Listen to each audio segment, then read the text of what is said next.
I look back at those pictures and you see the smiles on these people's faces, and they became part of the success story.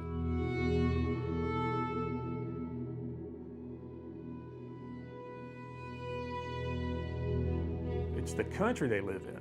They live in an amazing country. It's very different from a biologist perspective than anywhere else in the country.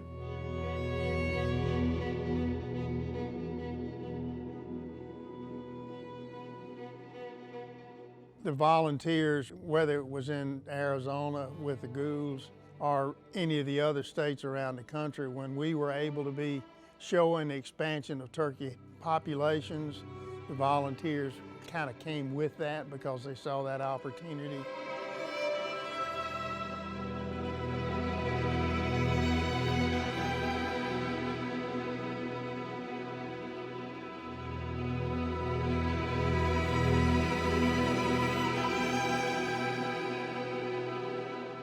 The habitat diversity situation that we have in southeast Arizona. We have these mountain ranges that rise up sort of like islands in the sea of the desert, so they call them sky islands. The GOULD'S, not only here in the Huachucas, but in all the sky islands, they're utilizing major riparian corridors, and they're moving up and down laterally within those. That's where we have our water on the side slopes, we have our roost trees. These GOULD'S turkey will roost in oak trees along the sides, pines, cottonwoods, sycamores. They really utilize these travel corridors up and down from the top of the mountain all the way down into the low area, almost approaching Mexico. Each individual one of these major canyons, they have sort of a population unto itself. So it's more like a microhabitat.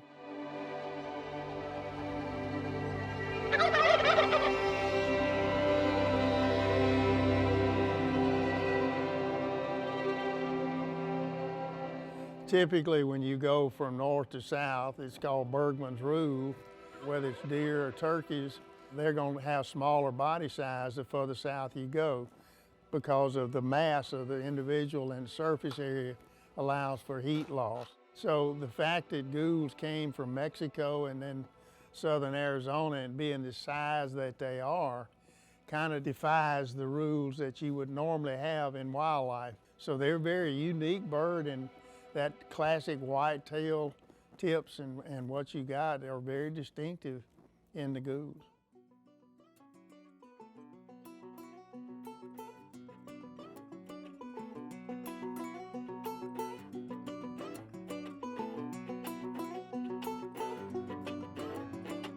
When they started out with the GOULD'S project, that's kind of how I got involved in the 80s, trying to help with the reintroduction. So we worked with the Mexican government about bringing turkeys from Mexico into Arizona.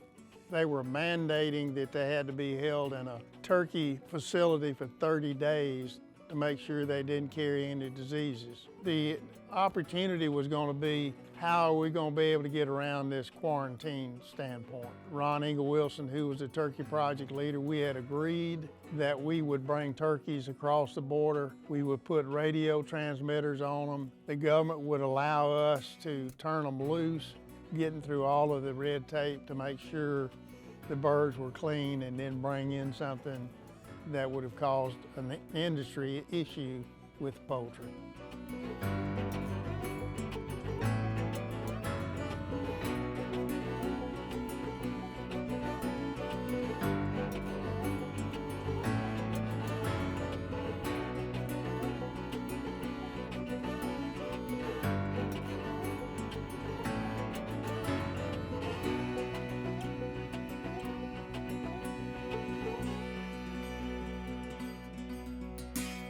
As their population increased, there was a group of us. We could see that there were some needs with habitat enhancement projects to assist game and fish and the GOULD'S turkey population. We formally adopted as a chapter in 1999. That's when we held our first banquet at that time. Primarily when we first started, it was to get involved in the GOULD'S turkey restoration efforts, try to go out and develop habitat projects to enhance that population. It just goes to highlight the passion that all of these folks had. Only a percentage of the people involved were getting paid to do this. Everyone else was a volunteer, and they're putting in, we call that the sweat equity, right? And they're spending all of their time working to make this program happen.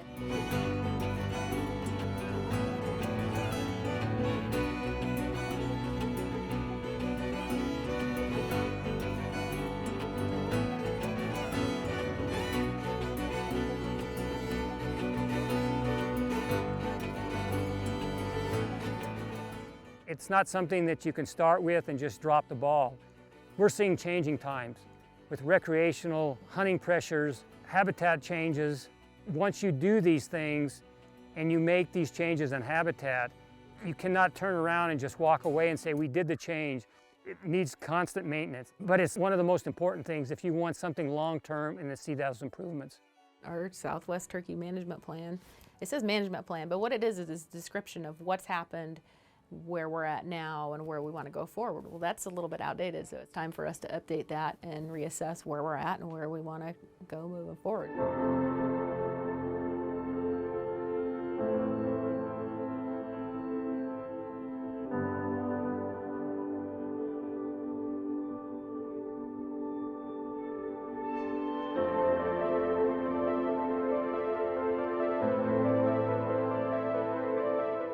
When you looked at the GOULD'S project in Arizona, knowing that this was a very unique subspecies, found really in only one part of the state, down at Fort Huachuca, and we could expand it to the Sky Mountains and be able to hunt wild turkeys, you know, in other parts of Arizona, this was a big, big deal.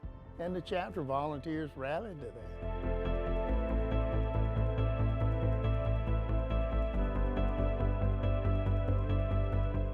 That's one of our better conservation stories, especially in terms of big game. We looked at the problem, you know, we knew the history of what had gone on and attacked it based on the latest science. It worked out. I think it's a great success.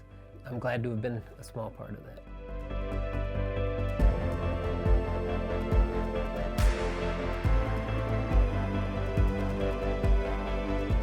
That's what walleye management's about, to go in there and continue to look at the habitat and to do what's best for the land and what's best for the wildlife. For the first 10 years that they're doing this, they're teetering on the edge of failure. And all of the effort and the heartbreak that's going into this, and they stuck with it. They didn't give up.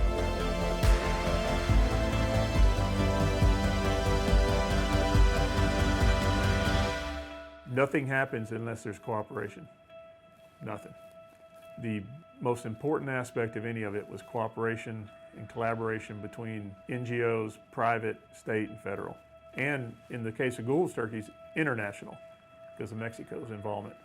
And opening those boxes and releasing those GOULD'S turkeys, that's the one thing I'll never forget. That was so great to be a part of.